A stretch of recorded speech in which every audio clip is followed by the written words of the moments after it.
할렐루야. 아직 쌀쌀한 바람에 몸이 움츠러들지만 봄이 오는 소식이 들려오는 것만 같은 3월의 첫 주일입니다. 이번 달 마지막 날이 31일인데 마침 그날이 주일이고 또 그날이 마침 부활주일입니다. 3월 한 달이 꽉 채워진 사순절 기간이고 마지막 날 부활의 아침을 맞을 터인데, 그런 은혜, 꽉 채운 고난을 통한 부활에 터져오르는 환희와 기쁨이 여러분의 삶에 있기를 주의 이름으로 축복합니다. 서로 한번 인사 나누겠습니다. 새봄도 기대되고 부활절도 기대됩니다. 새봄도 기대되고 부활절도 기대됩니다. 아멘. 우리가 아는 성경 상식은 야고보서를 보면 행위, 실천이 강조된 책으로 알고 있습니다. 로마서와 좀 비교가 되는 책이기도 합니다만, 야고보가 그렇다고 해서 행위와 실천을 강조한다고 해서 야고보가 믿음이 없는 사람인가? 절대 아닙니다. 게다가 하나님과 신령한 관계나 은혜로운 그런 관계가 좀 부족한가 하면 더 큰 오해입니다. 야고보의 별명이 낙타무릎인데, 이 낙타무릎이라고 하는 별명은 기도의 사람 야고보가 너무 무릎을 꿇고 기도하다가 그 무릎이 낙타무릎처럼 변형됐다고 해서 붙여진 별명입니다. 그러니까 기도의 사람인 거죠. 그런 야고보가 기도에 대해서 오늘 얘기하는 이 말씀이야말로 우리가 좀 더 귀를 쫑긋 세우고 들어야 할 이유가 충분히 있겠다 생각합니다. 하나님과 대화를 나눌 수 있는 것은 기독교인이 갖는 최대의 특권이고 가장 큰 능력입니다. 하지만 반면에 많은 기독교인들이 가장 실패하는 분야도 기도입니다. 교회에서 가장 자주 언급되고 강조되고 있는 것이 기도이지만, 많은 크리스찬들에게 물어보면 믿음 생활하는 데 있어서 가장 내 스스로가 불만족스러운 분야가 기도라는 분야입니다. 야고보는 기도해야 될 때를 3가지 때를 기도하라고 했는데, 오늘 설교 때는 2가지만 말씀을 드리고 나머지 1가지는 이번 목요 기도회 때 말씀을 드릴 예정입니다. 첫 번째 기도해야 될 때는 언제냐면 감정이 아플 때입니다. 13절 말씀을 보면 너희 중에 고난당하는 자가 있느냐, 그는 기도하라입니다. 여기서 고난은 불행을 겪다, 고민에 빠지다 라는 의미인데, 긴장과 갈등 가운데 있는 사람을 의미합니다. 감정적으로 긴장되고 감정적으로 갈등이 있을 때가 물론 있죠. 정말 단어 그대로 여러분의 감정이 상했을 때도 있을 겁니다. 기분이 나쁘다든지 뭔가 슬픈 일이 있다든지 해서 내 감정이 무너진 상태에 있을 때에 기도하라는 것이고, 또 하나는 영적인 감정도 있습니다. 영혼의 감정. 영혼의 감정 어떤 거냐면 하나님께 서운한 거 있을 때 있어요. 하나님께 너무 서운한 쪽, 또 하나님께 화내고 싶을 때, 그리고 하나님께 단단히 뭔가 서운해서 토라져 있을 때, 이런 때죠. 그럴 때 오늘 야고보는 기도하라는 충고를 주고 있습니다. 자주 말씀드리는 거지만 우리는 자주 이럴 때에 거꾸로 이 말씀을 적용해서 살 때가 많은 것 같아요. 고난당하는 자가 있느냐, 그는 기도할 것이요, 이렇게 말씀했지만 오히려 이렇게 적용하죠. 너희 중에 고난당하는 자가 있느냐, 그는 먼저 기도부터 하지 않을 것이요, 이렇게 적용합니다. 고난당하면 기도 안 하게 되고, 고난당하면 하나님께 삐져서 예배도 안 오게 되는 일들이 있는 거죠. 감정이 아플 때, 영혼의 감정이 상할 때, 이 찬송의 가사처럼 좀 해보시길 바랍니다. 주 예수께 조용히 나가 내 마음을 쏟아놓으라. 그렇게 내 감정을 쏟아놓고 주인 예수께 조용히 나가 그 감정을 토로할 때 늘 은밀히 보시는 주님 큰 은혜를 베푸시리. 할렐루야. 이 말씀과 같은 경험이 여러분이 있기를 주의 이름으로 축복합니다. 예수님을 믿으면서도 내 감정을 내가 컨트롤하려고 막 주도하다가 결국은 그 감정에 내 스스로가 붙잡혀버리는 분들을 많이 봅니다. 우울함에 빠질 때도 있고, 분노에 사로잡혀서 자신의 인생을 불구덩이에다 스스로 쳐넣는 그런 아픔을 겪는 분들도 자주 보게 됩니다. 고난당하는 자는 기도하라. 감정이 무너지고 감정이 상하면 기도하라라는 마음을, 이 말씀을 마음에 새기고 마음 밑바닥에 깊이 가라앉아 있는 쓴 그 침전물들을 주님 앞에 쏟아놓는 영적인 체험의 기도 시간이 여러분에게 있기를 축복합니다. 감정이 상했을 때 주로 어떤 분들은 또 술로 달래는 분도 있을 테고, 감정이 상했을 때 친구들 만나서 수다로 푸는 분들도 있을 수 있습니다. 하지만 그것은 근본적인 해결책이 될 수는 없다는 걸 분명히 아셔야 됩니다. 기도할 때 하나님께 그 마음을 쏟아놓을 때 감정이 나의 인생을 망치는 감정이 되지 아니하고 나의 삶을 순화시켜 나가는 영적인 하나님의 손길이 더해질 줄로 믿습니다. 반대의 상황도 말씀해 주시는데, 같은 구절에 즐거워하는 자가 있느냐? 저는 찬송할지니라. 고난당하는 건 무너질 때고 즐거워할 때는 좀 올라갈 때죠. 자, 우리 교회를 처음 방문한 분들이 자주 우리 교회에 대해서 평가해 주는 말 중에 제가 아주 마음에 쏙 드는 평가가 우리 교회가 좀 밝다라는 그런 평가입니다. 교회가 밝아요. 성도들의 표정이 아주 밝아요 라는 거 제가 좋아합니다. 예수 믿는 사람에게서 기쁨이 느껴진다면 그것만큼 좋은 게 어디 있겠습니까? 교회 오는 사람들이, 교회에서 예배 드리는 사람들 표정이 다 우중충하다, 예배를 드리고 나오는 사람들 표정이 다 암울하다, 그거 좀 문제 있지 않겠습니까? 하나님 만나고 나오는데, 하나님 만나러 나오는데 얼굴이 다 무너져 있으면 그거 참 곤란할 것 같아요. 교회 가는 것이 즐거워할 일이 되기를 주의 이름으로 축복합니다. 시편에 성전에 올라가는 노래라는 표제가 붙은 성경 구절들이 꽤 있는데, 그중에 대표적인 시편 122편 말씀을 보면 이런 말씀이에요. 다윗의 시 곧 성전에 올라가는 노래, 그러니까 예배당 갈 때 부르는 노래예요. 사람이 내게 말하기를 여호와의 집에 올라가자 할 때에 내가 어땠다고요? 기뻐하였도다. 좋아, 기뻐, 성전에 하는 거 너무 좋아, 행복해 라고 하는 것이죠. 혹 여러분 중에 오늘 교회 오는 거 많이 슬펐던 분 계십니까? 또 예배 드리는 거 아주 불쾌한 마음으로 예배에 오신 분 혹 계시진 않습니까? 여러분이 영적인 건강성을 체크해 보는 것 중에 주요 지표 중에 하나가 저는 예배당에 오는 거, 예배에 오는 그 마음이라고 저는 생각합니다. 기대가 있고 뭔가 기쁘고 발걸음이 가벼운지, 아니면 정말 무거운지, 아니면 정말 죽을 맛인지, 이거 한번 체크해 보면 내가 예배에 오는 나의 영적인 건강성을 스스로가 한번 체크해 볼 수 있을 거예요. 우리가 드리는 이 예배는 안식일 첫날, 예수님 부활한 날을 기념하면서 드리는 주일 예배입니다.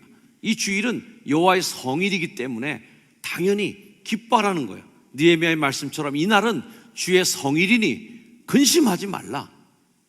하나님의 날인데 왜 근심해? 하면서 여호와로 인하여 기뻐하는 것이 너희의 힘이니라. 할렐루야. 하나님으로 인해 기뻐하는 거죠.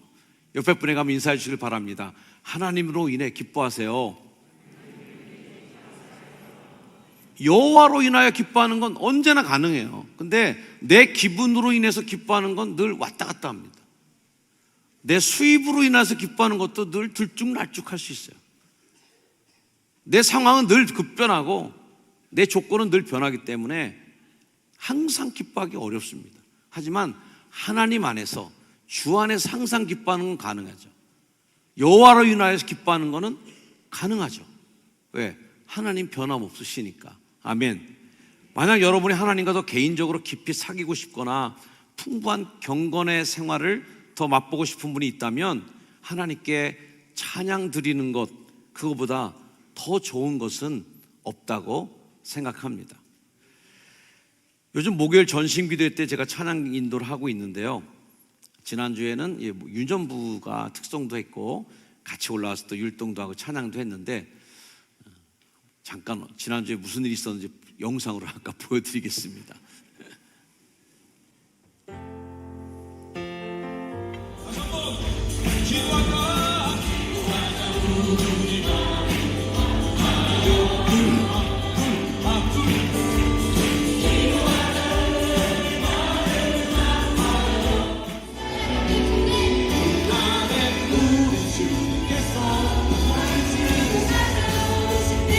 유년부가 아주 율동 잘했어요.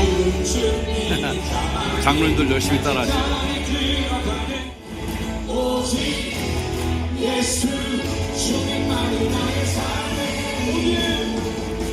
오직 예수 주님만이 나의 삶의 길. 할렐루야. 아주 열정적으로 성도들이 찬양을 뜨겁게 하시고 계십니다. 제가 요즘에 이제 찬양 인도를 꾸준히 계속 해오지 않았었는데, 제가 권위적인 목사라서 이 나이에 내가 하리 그러고선 안 한 것은 아닙니다. 담임 목사가 할 상황이 이제 아닌 것 같아서 제가 찬양 인도를 내려놓은 지 오래됐고요. 제 마음 한켠에는 이제 젊은 부목사님들이 더 잘할 수 있으니까 그분들에게 기회를 드리는 마음도 있었습니다. 이번 목요 기도를 하면서 좀 장로님들도 권사님들도 주 앞에서 아주 자유롭게 좀 어린아이처럼 뛰놀고 그렇게 하고 싶은데, 아무래도 부목사님들이 찬양 인도하면 여러분들이 그렇게 생각하는 분도 있을 거예요. 젊은 목사님 막 나와서 여러분 뛰세요 막 그러면은, 야 니나 해라, 나는 이제 안 된다, 이렇게 해서 너나 하세요 이렇게 할 분들도 있을 것 같아서, 담임 목사가 먼저 깃발을 들고 내가 뛰어야 우리 장로님들과 권사님들도 그래 나도 한번 같이 뛰자 그러고선 하실 것 같아서 제가 깃발을 좀 들었습니다. 요즘 찬양 인도하면서 제가 은혜를 많이 받고 있습니다. 저도 찬양을 그렇게 열정적으로 드린 적이 또 있었던가 싶을 정도로 성도들과 함께 찬양하는 시간 동안 은혜를 많이 받고 있는데요. 그래서 주보에도 오늘 광고했잖아요. 누구든지 같이 찬양하고 싶으면 그냥 7시에 와서 연습 한번 하고 같이 서자고 말이죠. 한번 용기 있게 시도하라고 권면드리고 싶습니다. 전심 찬양단이라고 불리우는 그 찬양단들에게 첫 주일부터 제가 이야기를 했습니다. 여러분 노래 잘할 필요 없습니다.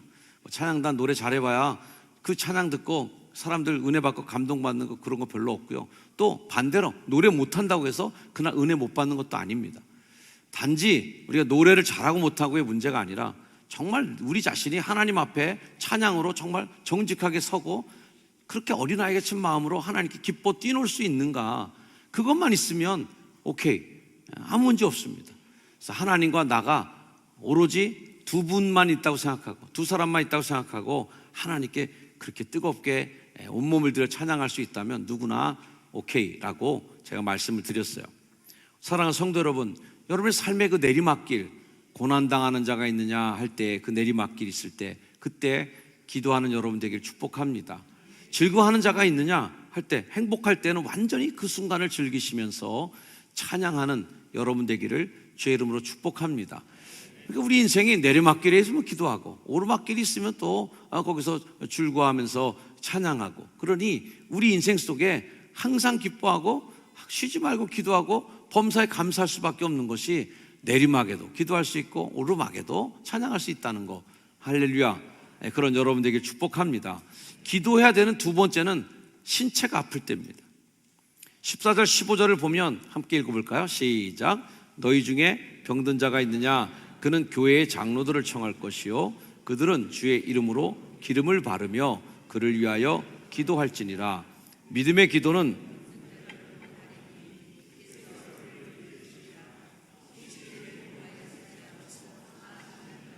아멘. 병든 자라고 할 때 병든이라는 말은 아스테네오라는 말인데 힘이 없다, 약하다는 뜻이에요. 지칠 대로 지쳐서 쓰러져서 아무 일도 없이 할 수 없어갖고 침대에 누워있는 사람이 바로 이 병든 자라는 표현입니다. 이 병든이라는 이 표현이 나사로에게도 사용되었는데, 이 단어가 나사로는 그 병이 들고 죽었습니다. 또 도르가라는 여인에게도 이 단어가 쓰여졌는데 그 여인도 역시 병에 들려 죽었습니다. 38년 동안이나 베데스다에서 병을 못 고쳐갖고 연못에 뛰어들 힘도 없어갖고 쓰러져 있었던 그 사람을 표현할 때도 역시 병든이라는 이 단어가 사용되었어요. 자, 이렇게 성서학자들의 도움을 받아서 오늘 본문을 보면 야고보가 지칭하는 병든 자가 있느냐, 기도하라는 이 얘기는 소화불량이나 감기 정도 걸린 사람이 아니라 심각한 병에 걸려서 실제로 이렇게 막 쓰러져 있는 사람을 의미합니다. 지금은 병원에 가면 웬만한 병은 다 고칩니다만 만일 의사도 할 수 없어요, 나도 이제는 당신을 더 이상 도울 수가 없습니다 하는 그 상태에 놓인 병이 있다면 그 병을 위해서는 이젠 기도해야 할 것이죠.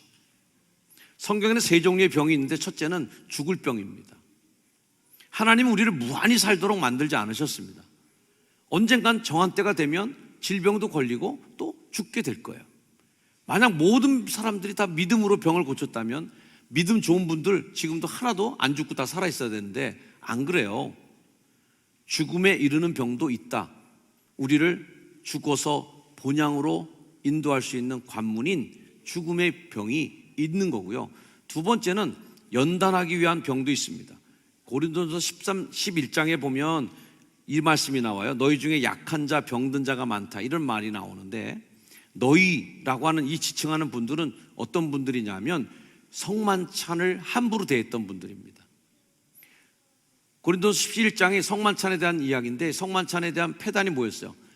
그때는 자기 거 자기가 갖고 와서 먹는 시대인데, 자기 거 많이 갖고 와서 술 많이 갖고 와서 혼자 먹고 취해 있는 사람들, 그 성찬을 마치 음주처럼 즐겼던 사람들을 지칭하는 겁니다. 고린도전서 11장의 성경의 문맥을 가만히 살펴보다 보니까 이 약한 자, 병든 자, 이분들이 누굴까 할 때 과음을 다반사로 하는 분들이 아닐까, 술을 너무 즐기던 분들이 아닐까, 이런 생각 듭니다. 어쨌든 주님의 만찬을 함부로 대하고 교회의 기강을 흔들리게 만들었던 이들을 경고할 목적으로 병든 자가 된 거죠. 세 번째, 하나님의 영광을 위한 병도 있습니다. 고침을 받아서 간증거리가 되는 병. 요한복음 11장 말씀 한번 읽어볼까요? 시작. 예수께서 들으시고 이르시되 이 병은 죽을 병이 아니라 하나님의 영광을 위함이요 하나님의 아들이 이로 말미암아 영광을 받게 하려 함이라 하시더라.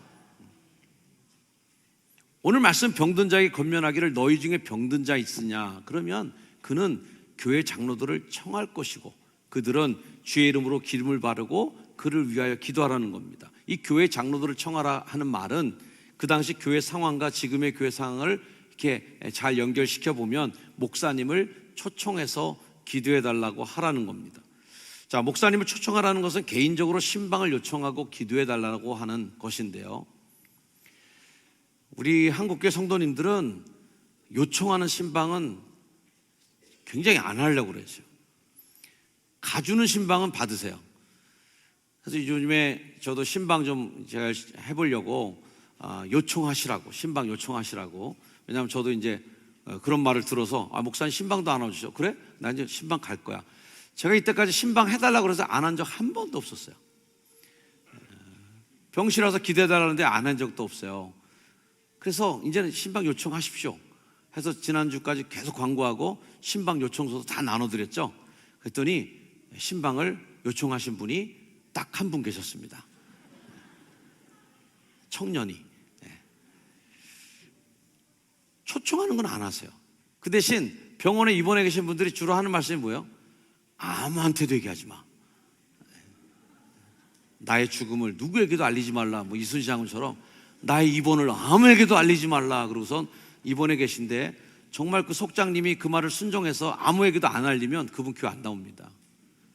나중에 무슨 소리 오겠어요? 내가 병원에 입원했는데 아무도 안 찾아오더라. 목사님도 전화 한 통 없었어. 이렇게 되는 겁니다. 그래서 아무에게도 알리지 말라고 그랬는데 신방을 가면 너무 좋아하시고 그런 일들이 참 많이 있어요. 초청하는 거 이렇게 안 하세요? 기도해달라고 요청하는 거, 그거 흉대는 것도 아니고 굉장히 좋은 일이지 않습니까? 그 대신 초청하는 건 뭐예요? 굉장히 개인적인 신방을 요청하는 겁니다.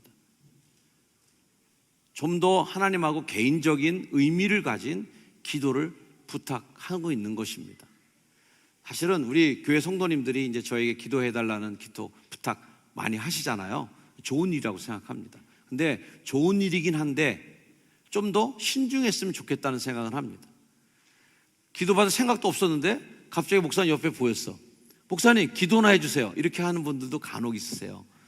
기도는 기도나 하는 건 아니잖아요. 그죠? 본인도 준비가 있어야 되고 저도 준비가 있어야 되는. 그래서 이번 주에 어느 분 기도해달라고 부탁하셨습니다 라는 기도하시는 분들 많이 있는데 좋은 일이라고 생각합니다. 근데 뜬금없이 보고 생각나갖고 목사님 기도나 해주세요. 이거는 조금 너무 기도받는 자세에 대한 문제가 있는 거죠. 청하는 거예요. 오늘 말씀에 있는 것처럼 장로들을 청할 것이고 그들은 가면 기름을 바르고 기도해 주는 겁니다. 자, 기름을 바른다는 것은 치료 행위인데요, 치료도 하고 기도도 하는 겁니다. 많은 분들, 어떤 분들은 믿음이 좋은 분들이 이제 약 다 끊었습니다. 이제 치료도 안 받을 거야. 그거는 정말 끝에 가서 하는 일이에요. 감기약 먹으면 고칠 수 있습니다. 근데 감기약은 안 먹고 기도로 고칠 겁니다. 이거 믿음 좋은 거 아닙니다. 감기약은 그냥 드세요. 그리고 영양제도 드셔야 됩니다. 치료받고 기름을 바르고 그리고 기도도 하는 거지, 기름도 안 바를 거야. 치료 하나도 안 할 거야.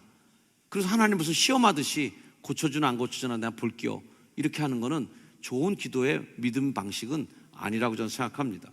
하나님께서 믿음으로 치유해 주시기를 간구하는 것, 우리가 기도해야 할 충분한 이유예요. 교회가 기도회 때마다 환자들의 이름과 병명을 놓고 기도하는 거 알고 계시죠?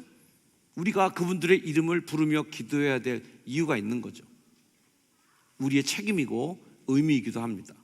야고보 5장 말씀처럼 그들은 주의 이름으로 기름을 바르며 그를 위하여 기도하는 거예요. 이 위하여라는 말은 에피라는 단어인데 이것은 위에서 기도한다, 이런 뜻이에요. 그를 그 위에서 기도하는 거예요.